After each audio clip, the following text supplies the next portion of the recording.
Okay, so I've had about 48 hours with my new Meta Ray-Ban displays. I wanted to share my thoughts on it and kind of let you guys know how I feel about it. If you're anything like me, I'm a maker, and if I pick up my phone, next thing you know, it's hours of doom scrolling when I should be finishing up projects. So something like this, I'm really excited about if it can help keep me focused. Now, I'm not a huge fan of the form factor of them, but to be able to fit this kind of tech into this frame at all is amazing. Um, I'm not sure I want to wear it on a date night or anything, but I can deal with it. Um, it's more of its lack of capabilities right now that is the most upsetting for me. I know it's new tech; it's really in its beta phase, but many of the things that they showed that they demoed are not available.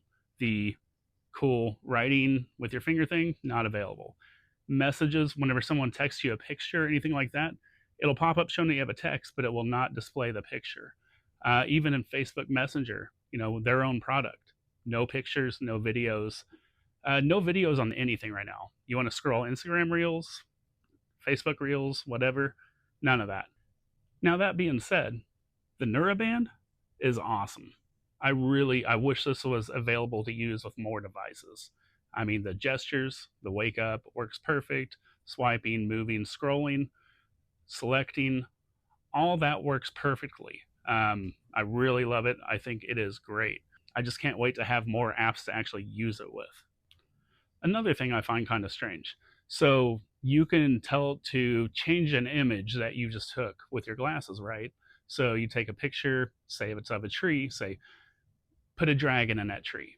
It'll do it. It does it great. You can see it in your glasses. It doesn't transfer to your phone. So therefore, that image only lives on your glasses. You can never do anything else with it.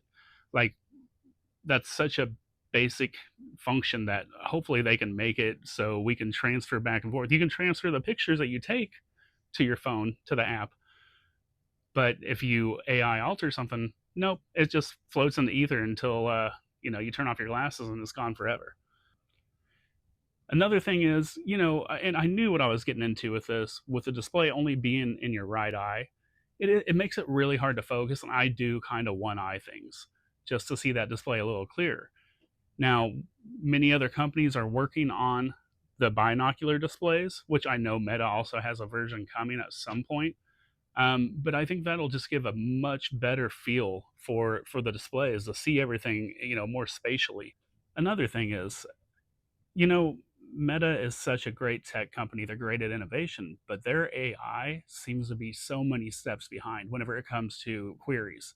You want to ask Meta AI a question, and it's constantly fumbling over itself, repeating itself. Whenever, say, Chat GPT would have zero problems answering these questions. It's also very robotic on these glasses. I haven't found it so much on my other devices, but on here, it sounds like an 80s movie of what a sci-fi computer voice should sound like. It's very tinny, and it's really missing something. You go to Chat GPT's new improved voice function, and it is convincing. At least it's really damn close. These, no, man, it sounds like Rosie from the Jetsons. The side controls are nice. Some of the two finger movements for volume up, volume down, this is easier, but it doesn't work on every screen. The twist volume up and down only works, like, say, when you're in a music application, which also has its own caveats. So I've got Apple Music linked up to it, but it just randomly plays number one pop songs. But I don't know how to control that, and I'm not seeing anything on how to do it. So if you want to change the song, you have to do it from your phone, which kind of defeats the purpose of having a music player built in. Something else here is I've got the original Ray-Ban Metas, and there's just something about that matte frame. It looks so much better. Sure, it's going to be thinner, it's got less tech in it, but that gloss, I am just not a big fan of.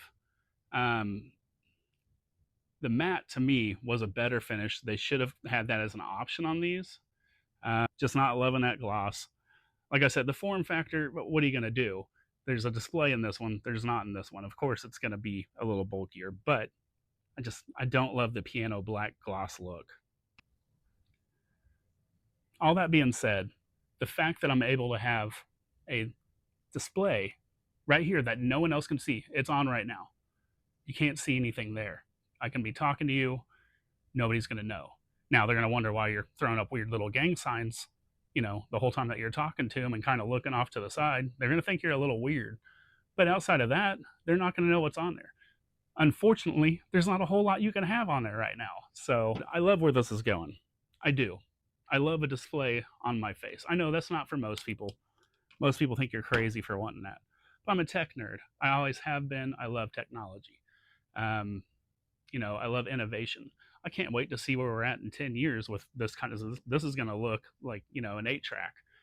Kids, that's an old form of music, actually before my time. But yeah, the reference is lost on many of you, I know. But technology marches on. This is a great first step. I'm super excited for the future, and I'm really excited for some new updates. And can't wait to try out all the other display glasses that are coming out now. It's exciting times for this sort of deal. I'm happy to see it.